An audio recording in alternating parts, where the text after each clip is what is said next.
Hi, Carson Creek families. This is Miss Melanie, and I thought I would read you a book today because it is National Book Day. Did you know that? I did not know that. I woke up and I forgot what I read this morning, something on the internet that said today was National Book Day. So what a perfect day to cozy up with a good book. It's rainy outside, and I'm sitting on my front porch again, and I can hear the birds chirping and the rain dripping down. So this is one of my favorite cute little books. It's from Dolly Parton's Imagination Library. It's up at the school. We have this at this school, so when we all get back together again, maybe we can read it together. But it's called Bunny's Book Club, and it's just the cutest little book about books. It's a book about books. So I hope you enjoy it. Thought I'd read it to you today. Isn't that a cute little bunny? Oh. Bunny loved books. You can see he's peeking at the bench where that little girl's reading. He loved them ever since he first heard the lady with the red glasses reading aloud outside the library. That looks like story time. As he listened, Bunny imagined himself climbing mountains, captaining a ship like a pirate, ruling a kingdom. Because books can take you to a magical place, can't they? But when summer ended, story time moved back inside. Bunny wasn't sure if animals were allowed in the library, but Bunny was sure he couldn't live without books. He had to do something. Night after night, he could hardly sleep for wishing. So, with a flashlight in his paws and hope in his heart, Bunny jumped out of bed and tiptoed through the dark. But when he reached the library door, it was locked. So were the windows. Bunny tried digging, climbing, yanking, but nothing worked. Until finally he noticed. Uh-oh, what did he notice?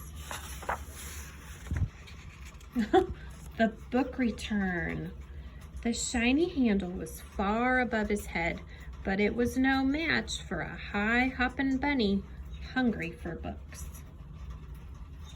Bunny leaped. He clung to the bar, flung himself over, and wiggled his cotton tail through the slot. He landed inside with a thud. Bunny's eyes sparkled at the sight of the shelves bursting with books. Oh boy, he's got the whole library to himself. It was better than a field full of fresh, crunchy carrots.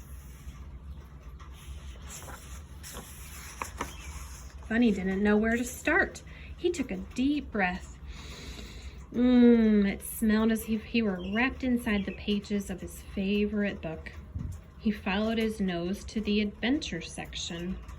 There he found stories about swashbucklers, sharks, and superheroes. Bunny greedily grabbed them all.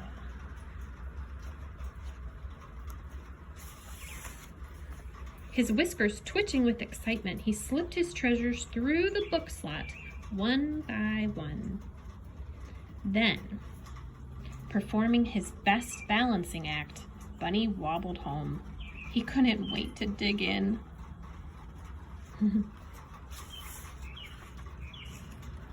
And so Bunny returned to the library each night. He searched and sneaked, then scurried back to read. He looks pretty cozy, doesn't he? Soon his home was more books than burrow. Then one evening, a loud knock startled Bunny. He closed his book and opened the door. "Where have you been?" asked Porcupine. "Reading," said Bunny. "Why?" said Porcupine. Bunny's eyes popped wide open. "Why?" he sputtered. "Have you ever been to the library?" It was time for Bunny to let Porcupine in on his secret.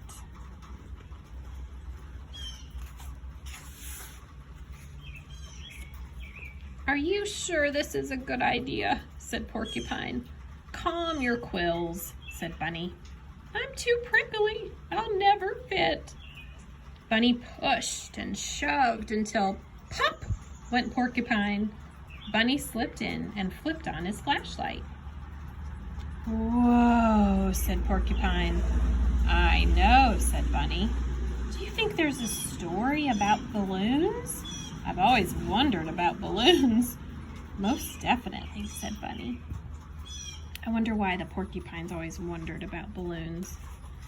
Maybe because he can't have any? Maybe he's never been able to hold a balloon? Sure enough, Porcupine found books on balloons, and on deserts and dunes, on caterpillars and cocoons. When Bunny handed him one about hedgehogs, he hugged it. The two friends took turns cramming books out the slot. Their towers teetered so high they could barely carry them.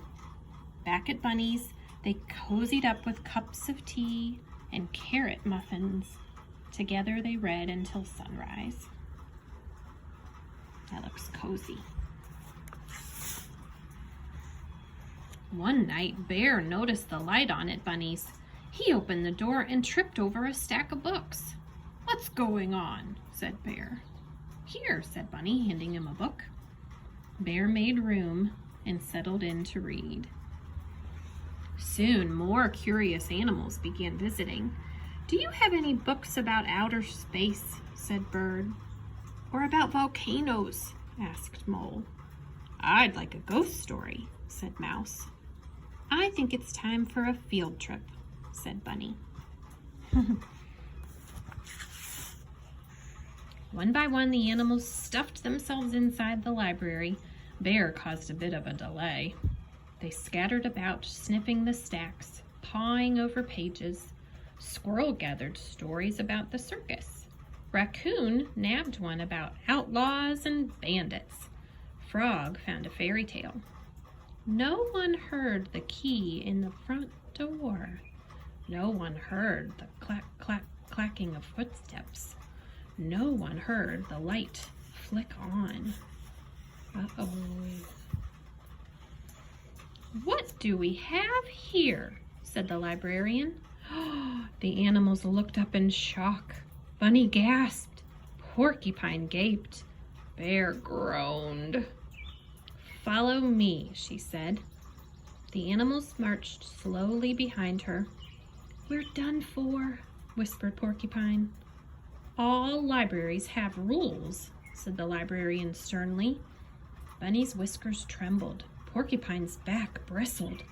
Bear eyed the door. Bunny stepped forward to take the blame. "The first rule is, every book lover must have one of these," she said. She handed Bunny and his friends shiny new library cards. "Now you may borrow books," she said, smiling, "as long as you return them, of course." Bunny couldn't believe his ears. They could keep coming to the library. He beamed at his fellow readers, then bounced to the shelves. He picked the perfect book, and he proudly checked out the very first official selection for Bunny's Book Club. Isn't that cute?